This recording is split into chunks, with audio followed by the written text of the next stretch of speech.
Yeah, so I'm just now getting out of court. Bro, when I tell you we stood in front of that judge for 2 hours. Mind you, this is a trial, okay? When I tell you this was like a Law and Order episode type shit, oh my God. And when we finally got out, bro, it was a whole bunch of people waiting to see that judge. My judge had 50 cases today. It is damn near lunchtime, so some people can't even go see her right now because she had lunch. When we walked out of there, it was like the walk of shame, low-key. Because I felt so bad. I was like, oh my God, I'm so sorry. Da-da-da-da. And then it was looking like, what the fuck this bitch do? What the fuck she had to spend all that damn time with? But anyways, I am out of court.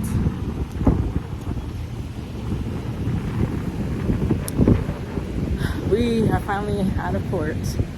Sorry, for some reason my heart just kind of my heart just got kind of heavy for a second. I'm sorry.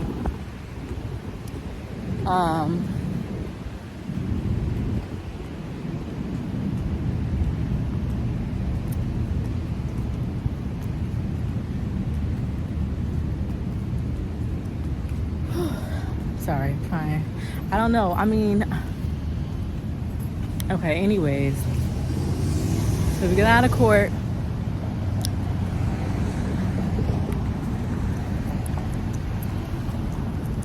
I don't know whether to tell y'all the good news first or the bad news. I think I'm gonna just, not bad news, but just tell y'all what happened inside the courtroom, which I'm not gonna go into too much detail because unfortunately it's not over. I have to go back January 28th. But he was on the phone. He was on the phone. And, you know, it was a legit trial. So he was on the Zoom call. He was on the Zoom call, whatever. And it was a lot of shit that was said. But I'm trying to get somewhere where I could really talk about it, because I'm losing my train of thought right now.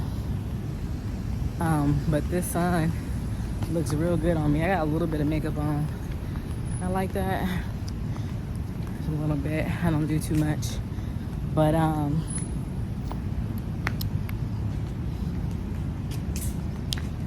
it was a lot that was said.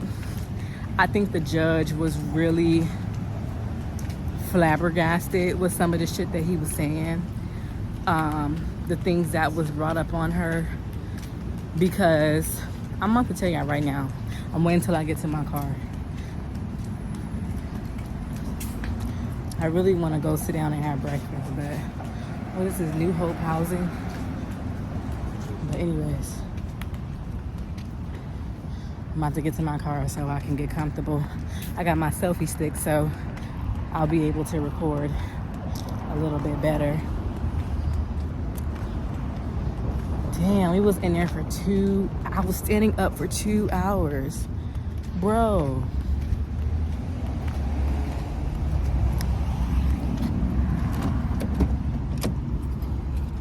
I'm hungry. Ooh, it's hot. Ooh, it's hot as hell. Y'all give me 1 second. Okay, I got y'all kind of high right now, but yeah, so let's quickly get into it really quick. So basically, we went up in there or whatever, and when the docket lady, first, you know, when you go to court, you go to a little, the little room where they call the dockets or whatever. And so I was nervous because I thought my lawyer wasn't going to show up, although she said she was, but she had another docket across the way. I didn't know what to really say once they called my name. You know, I'm already got a shit. So, like, what do I say? Anyways, but right when she called my name, she came in and, you know, and the docket lady was like, well, the docket lady and her assistant was kind of like whispering to each other. And that's when they said that someone from Alaska is on the phone or some shit like that. So anyways, they sent us to go see the judge. So it was somebody else in there. I think she was trying to change her son's last name or something. There was somebody else sitting beside me, and it was me and my lawyer. So anyways, they went first, but the people were beside me, we went before them. So when we went before them, the judge and Gary, you know, her dad or whatever, was on the he was get put on the Zoom call.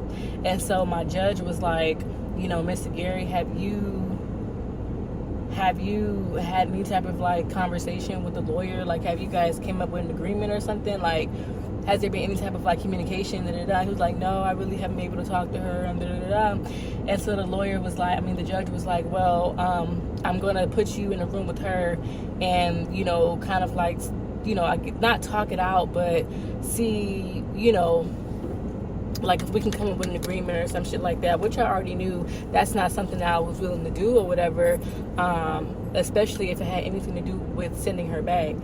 So, like I said, I don't know whether to share the bad news first. I'm gonna just go ahead and just say it. But anyway, so we ended up getting out. We went into this closet room, and he was on the phone. And I told my lawyer, I said, I'm not willing to talk to him. I don't want to talk to him at all. Like, I have nothing to say to him, really. Like, there's nothing for me to say to him. Like, you do the work, okay? So anyways, they talking or whatever, and my lawyer, you know, she was just like, I guess, like, okay, well, Gary, like, what do you want to do? What is it? What are you trying to gain out of this court date or some shit like that? So he ended up just saying, like, oh, you know, I just don't understand how she can just sit here and take my daughter and kidnap my daughter. And he was saying this shit to the judge too. And the judge, I promise you, the whole way through, she just kept low-key like yelling at him because he wouldn't fucking listen. Like, shut up. Like, you're saying shit that's so irrelevant to why we're here. You're saying shit that was so irrelevant to why we're even fucking here. And so he goes on to say how, you know, oh, he doesn't understand how how we're even here, how we're even in a trial date, and this, that, and the third. And it's like, my thing is, you did this. Did you not think I wasn't gonna come with that smoke? Did you not think that I was just gonna did you think I was gonna let you just bully me into giving my niece to not even you at that? You're fucking incarcerated. So anyways, he was like, he was just saying the most. He was saying the most. When I tell y'all, we was in there for almost 2 hours. 2 hours. And then at some point, he was able to ask me questions. I'm looking at my lawyer like, what the fuck? And so, but wait, before that, so Jacqueline, the lady, was on the phone. She was on the phone or whatever. Although she got taken off of the case, she was like his witness or some shit like that. So she was able to, you know, be there and stuff like that as a witness. So she goes on to like talk her shit or whatever. And the judge was like, so, Miss Shepherd, so like, how do you know Mr. Gary? How do you know him? Like, da-da-da-da. And she was like, well, you know, I knew him. I was the clerk something at the Anchorage courthouse, and I was the clerk or something like that, and I met him after he had got his kids back or some shit. And so my my judge making these faces like, and then she went on to say, she was like, so Miss Shepherd, do you guys have any like a romantic relationship or something? And so I was trying not to laugh because it was just funny as fuck. And because the judge was making these faces like, you know, but she couldn't do too much because she's a judge. Yeah, so like we was just like, it really felt like a Law and Order episode. When I tell y'all, we was going back and forth with shit and the shit that he was saying, and like it was just so much. And then so when he was able to ask me questions, he was like, so when you came to Alaska, didn't I take care of you? Didn't you come to my home? Didn't I take care of my kids? This is what I want to put on the record. And I've always said this, and please correct me if I'm wrong. My thing is, I have never had an issue with you. My thing is, don't make it seem like you was paying for my tickets to go see my nieces and my nephew. Don't make it seem like that. I was doing my part as an aunt as the only mother that she really knows besides Brianna. You get what I'm saying? I did that. You get what I'm saying? And so he was trying to make it seem like, oh, wasn't my kids fresh? Wasn't my kids this? I was an unfit parent? And I'm like, sir, if we're talking about then, although that has nothing to do with the now, what you did, with the position that you put yourself in, my thing is, no, you were not an unfit parent. If I felt like you was an unfit parent, I would have been came to got my fucking niece and nephew, like, period, point blank. I knew I wouldn't have a chance to get my nephew, but I knew for a fact that I would be able to get my niece because she's a fucking little girl. You get what I'm saying? And like, the fuck? And so, and I was like, no, you were not an unfit parent. Now, if we're talking about now, yeah, you are. Look where you are right now. So supposedly he's getting out on bail, and what he did to land him in jail, it was self-defense or some shit like that. And so, but I said, my thing is, I've never called you an unfit parent. I've never called you an unfit parent. I called you an unfit parent. Look at where we are now. You get what I'm saying? My thing is, you expect me to send my little girl, my niece, my daughter to Alaska? You get what I'm saying? It's not like you can protect her. It's not like you can protect her. You couldn't protect her mom. You get what I'm saying? Like, if you really want to be honest. So, I look good. So anyways, I just felt like a lot of the questions that he was asking me was just so irrelevant, because, like, yeah, we had a cool relationship. We had a very cool relationship. My thing is, this all happened when, mind y'all remember when I moved to Texas? No, let's go back from in Florida. I was in New York when I had to go get Calais. Remember that, right? I was celebrating my birthday. That's when I got a call saying that I needed to come pick her up. I stopped my trip. I stopped what I was doing and I went to go get her. I came back to Florida. Cool. There was phone calls here and there. You get what I'm saying? Like, it was phone calls, it was communication and shit. Mind y'all, I ended up leaving Florida. But in Florida, when I had her, I went to go try to get her Medicaid and food stamps or whatever. I ended up getting food stamps. I ended up getting Medicaid. Supposedly she was already assigned to Medicaid in Alaska, but I got that shit transferred over to, over there. And at some point before I was getting ready to leave Florida, that's when they told me that I owed them some money and they cut me off. And mind you, I was saving on my food stamps and shit because I knew I was leaving. But anyways, and I'm like, why did they cut me off? So they showed me why they cut me off. They said that, oh, you're getting this money for this child and you lied to us and told us that you didn't get no money. I'm like, I don't get no money for her. And they showed me how much money was under her name or some shit like that. And I'm like, I don't get this money. So anyways, when I finally came to Texas or whatever, mind you, the communication is cool. It's kind of still there. It's kind of settling in for him that he's really not really getting out anytime soon or whatever. So, like, of course, he gets to want to be demanding and stuff like that. But when I got to Texas, we had a conversation about her going to Alaska. I agreed on her going to Alaska to go see her brother, but I was coming with. I was not sending her out there by herself. So I think that kind of became an issue. And then that's when he was like, you need to send her back. Just send me my daughter back. Because who are you to tell me that you're not sending my daughter back? So he was like, so within that time, that's when I went to the Social Security office or whatever, and I said, listen, I'm not trying to start no beef because he's already got a little beef with me now. I don't want to, she's well taken care of. I don't really need the SSI money, the disability money, whatever the case it may be. She's fine. I can handle her by myself. The lady had to sit down and talk to me and tell me, ma'am, do you know that you are her fucking guardian? You're going to, even if you like it or not, we still have to change it into your name. And so I said, okay, cool. So that's when that month, like July or August or whatever, he was mad that I wouldn't send her back. And I guess he found out he wasn't getting that money no more. And then that's when everything started being filed. So ever since July, August, that's when everything was being filed, and that's when I got that call in January. It was February, I think it was February, and was told that somebody had came into the office, and the police department said that I kidnapped Calais Brown.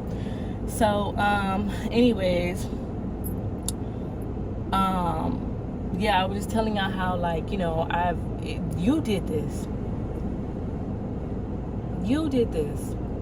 and unfortunately I have to deal with it.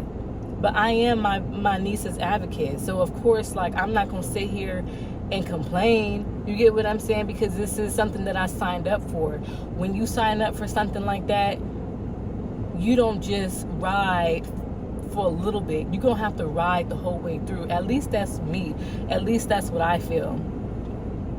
And so with that being said, I even told the judge, I said, listen, like, yes, that's not her biological father, but I've always respected him as her father. That's what my niece know as a father, as her father, and I respect that. I never sat here, I don't ever speak down to her about her dad, ever. I don't believe in that. That's not me. That's not my character. For some of the shit that he was saying about me, it was just really disgusting, because it's just like, really? You get what I'm saying? Really? But we was in that bitch for 2 hours. But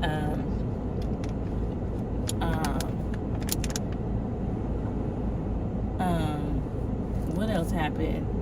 So yeah, then, like I said, he was able to ask me questions and shit, and and I'm just like, listen, like, I feel like everything that you're asking me, it has nothing to do with the now. I never sat here and told anybody that you abused your kids, that you didn't take care of your kids, none of that. You get what I'm saying? You're running with this false narrative, and, you know, and he even said on record that he been having people look for her. Bitch, I am not hard to fucking find. You may not be able to find me in Houston, this big ass city, but, like, that's just confirmation as of I'm glad that I moved the way I moved, because I don't fucking trust no fucking body. Like, I be out the fucking way, like, for real. I be out the way for real. But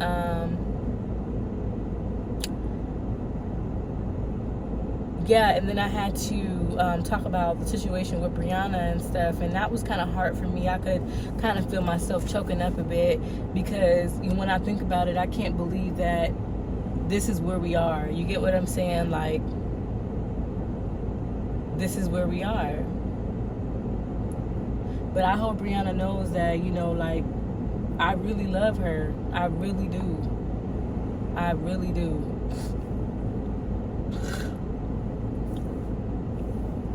I don't feel like people don't do this type of stuff for the people that they don't love. But I guess we can get to the good part. Although I did tell you guys that I have to go back in January.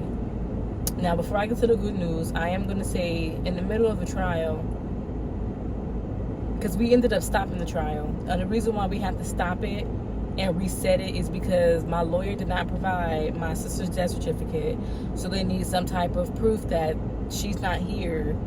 You get what I'm saying? And, like, you know, and number two, she found out that he's not her biological father. So where is the biological father? So I don't know what my lawyer has to do in that sense or whatever. So hopefully all that is done by the time we go back to court the next time. But in the meantime, I was granted temporary custody of her, full temporary custody of her. So what we're going for is full custody. So hopefully, you know, when we do go back in January, you know, that will be that. Because I didn't know that I was able to have witnesses and people speak on my behalf, which I wish I knew that. And another thing is, he is granted phone calls with Calais Mondays and Thursdays, around 6ish or whatever. 6:30, that's for 30 minutes, and that's it. So and hopefully he gets that amount of time, and I hope that the calls are free because I'm not paying for them. So she do, and mind you, I don't have a problem with that. My thing is, you acting like I blocked the jail number. The jail number blocked me. You get what I'm saying? So I don't understand. And I would just like, I don't really know how I feel about giving him Clay's. Clay don't have a number yet. Like, she has like a Google number. I don't know. But that is a victory, and that's something that we can celebrate. Because now I feel like the worries of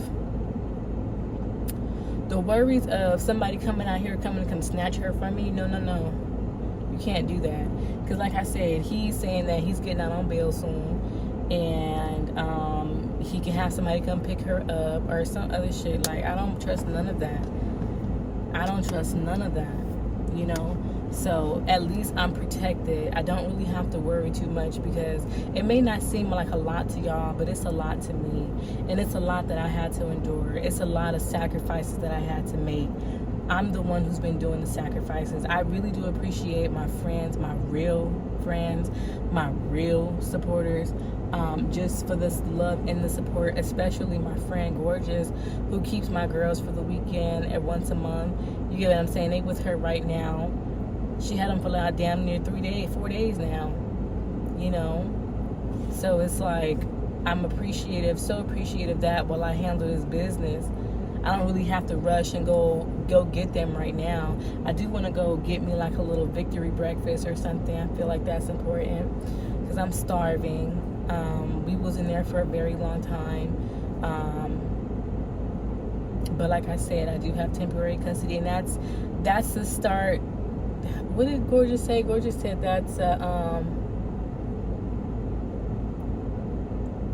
the start to the ending or something like that.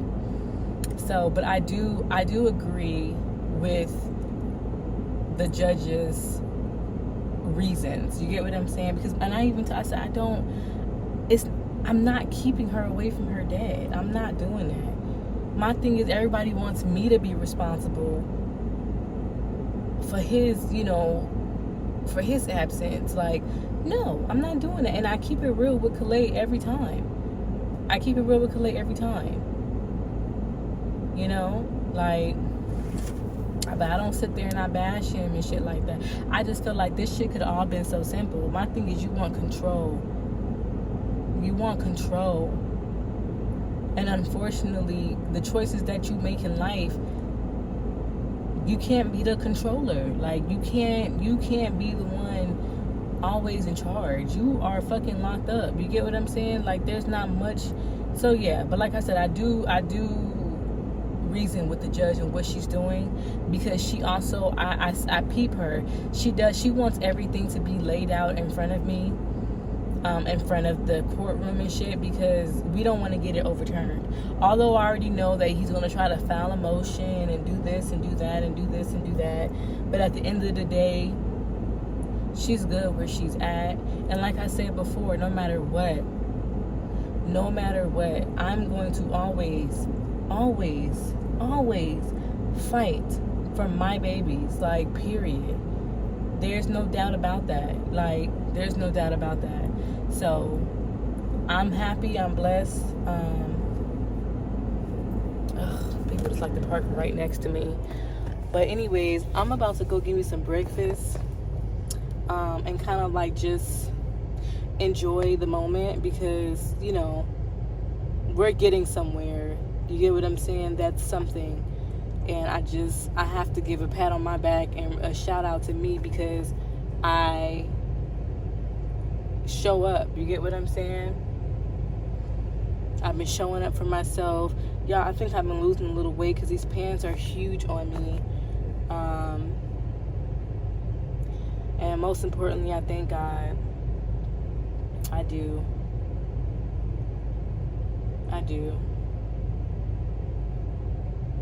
So that's my girl. I love my girl so much.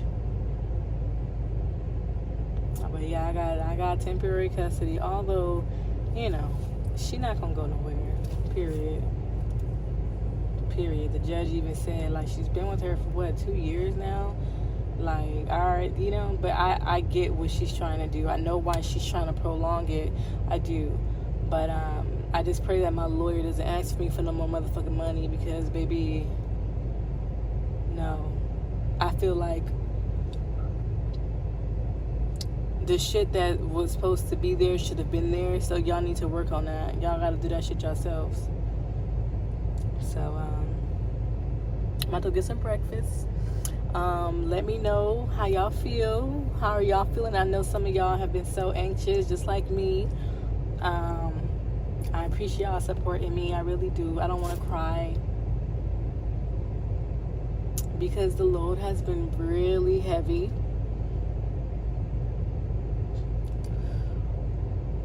But I thank God for carrying me. I thank God for my friends that lift me up. Not only lift me up, but they lift me up in prayer.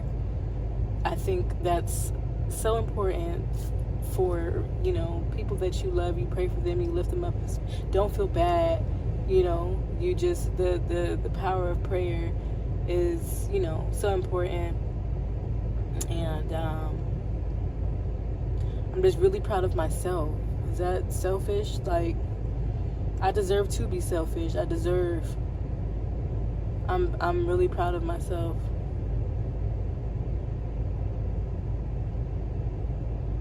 So I'm gonna smile on that one.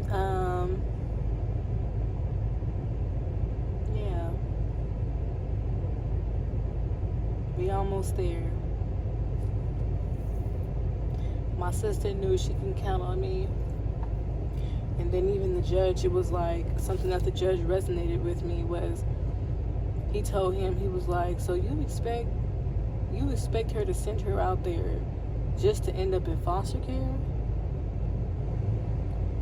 Because at first you wanted her to, you had your attorney or whoever she is get custody of her. Then you're trying to say that you know somebody else that can get her. And it's just, what? So I'm glad that, you know, somebody understands. But